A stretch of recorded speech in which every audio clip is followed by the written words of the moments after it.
Kasus anak Nia Daniati dinaikkan status ke penyidikan.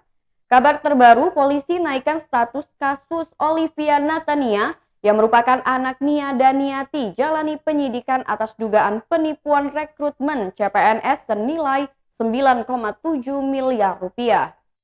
Status tersebut dinaikkan satu tingkat lebih tinggi usai Olivia Natania dipanggil sebanyak 2 kali dan ditemukan unsur tindak pidana di dalamnya. Hal ini terungkap berdasarkan hasil pemeriksaan Olivia Natania pada Senin 18 Oktober 2021 kemarin.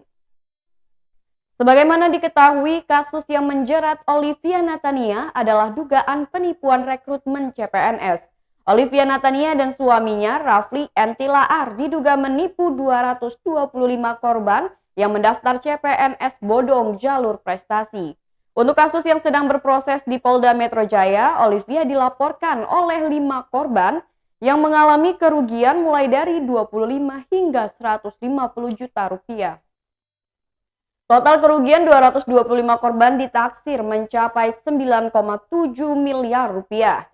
Kasus ini juga mencatut sejumlah nama pejabat di antara Gubernur DKI Jakarta Anies Baswedan dan Menpan RB Cahyokumolo. Olivia telah menjalani 2 kali pemeriksaan pada 11 dan 18 Oktober 2021.